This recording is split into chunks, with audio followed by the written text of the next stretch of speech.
buang pikiran, ada istilah hukum Allah. Yang ada adalah sunnatun. Disebut sunnah itu tradition secara tradisional atau hukum kebiasaan.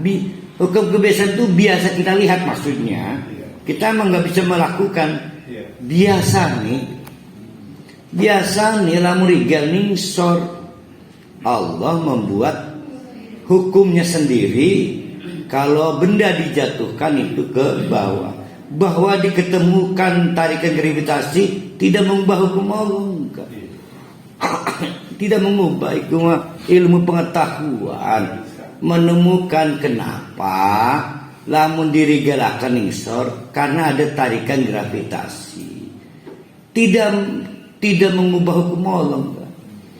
Nah, lalu kita saksikan dalam biasanya mereka ningsor. Padahal semua tindakan Allah ajaib. Tapi karena terbiasa kita lihat keajaibannya berkurang dan tidak ajaib lagi. Lalu kapan kita sebut ajaib? Kalau benda yang kita jatuhkan ke atas. Padahal ke bawah dan ke atas tindakan Allah. Tidak ada benda serigal-rigali dewek. Lalu kita membuat hukum baru kita nih. Lamun ke atas disebut melayang, lamun ke bawah disebut jatuh. Ya kan? Kalau ke atas disebut mabur, terbang. Kalau ke bawah disebut rigal biskuit. Satu-satunya biskuit yang hadiahnya kalung rantai regal. Yang rantekan. Mari. Tapi kalau malah ke gambar itu ya udah paham ya.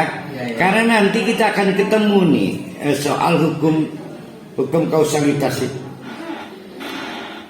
Nah, kenapa ini penting? Karena orang-orang Yahudi juga Nasrani saking kagumnya, tapi bukan pada Allah, pada si 7 pemuda yang kemudian disebut santos itu.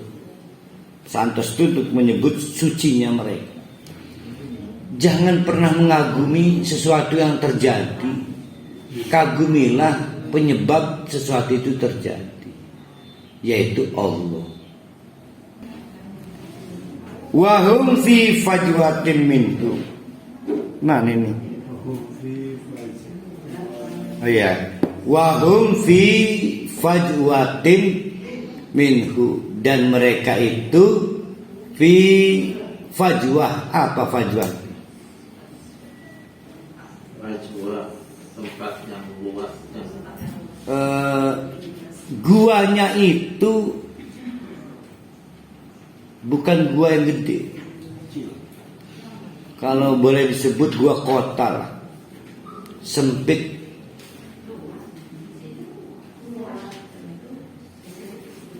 Ditempati bertujuh, maka karena rahmat Allah jadi fajwah, jadi terasa luas. Jadi fajwah itu luas bukan karena objeknya, tapi luas karena merasa luas. Jadi bukan objeknya yang luas, tapi perasaannya yang luas. Pak kudu ini mah syukur iku, tapi cukup baik iku.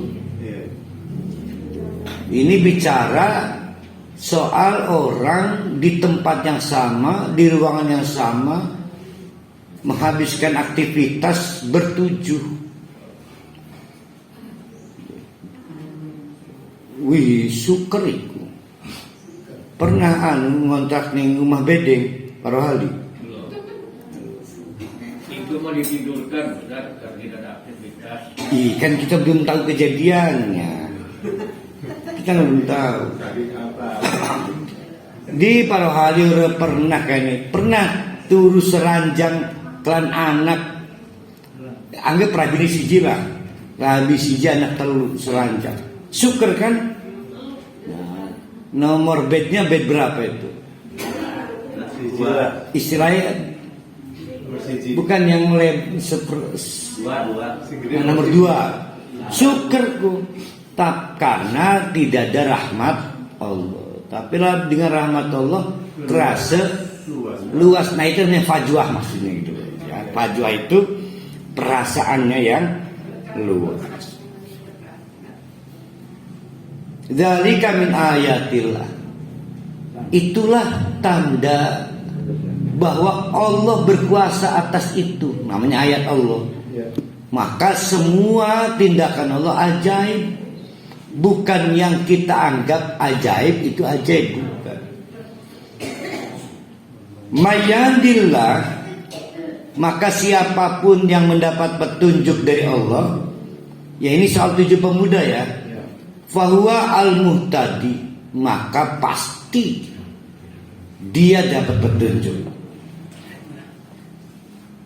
Wa mayudlil, tapi siapa yang tersesat, maka falan tajida waliyan, tidak akan mungkin mendapatkan siapapun wali, yaitu pihak yang akan mengambil alih urusan dia, mursyidan, yang memberi petunjuk. Jadi rupanya ada yang tidak mendapat belas kasihan Allah, udah tahu nih tersesat, tapi dibiarkan tersesat oleh Allah. Tapi ada yang akhirnya dengan belas kasihan Allah ditolong, diberi hidayah lagi, diberi hidayah lagi, diberi hidayah lagi. Tuh. Nah itulah yang disebut dengan liman yasha. Pertanyaannya, kenapa 7 pemuda ini mendapat hidayah? Karena kesungguhannya terlihat, jadi dapat dibuktikan ya, jadi tidak bisa Allah itu ditipu. Nah kendati pun belum sampai ayatnya, kita udah tahu anak-anak ini bawa uang, bawa koin. Rupanya bukti anak ini dapat hidayah adalah, mungkin kalau kita cerita bersengaja saking ngegaul duit, bukan. Itu disengaja oleh Allah dengan caranya mbuh priben carane ngegaul duit, karena uang ini akan jadi kunci untuk mengenali mereka bahwa mereka adalah orang bukan zamannya, tapi di zaman pada saat uang berlambang, karena koinnya itu selalu berlambang rajanya. Itulah yang jual. Nah, dipikir oleh Buneng kali harus sengaja ke bawah koin. Tidak. Kalau seseorang atau siapapun itu diputuskan tindakannya adalah petunjuk Allah, kabur ke petunjuk Allah, maka Allah nyiapkan segala sesuatunya, sehingga kegawe duit kagak. Jadi kabur dari kampung halaman itu adalah petunjuk Allah. Sekarang misalnya ibu-ibu kabur sing laki, kita lihat ya, kalau kaburnya itu petunjuk Allah pasti beres urusannya.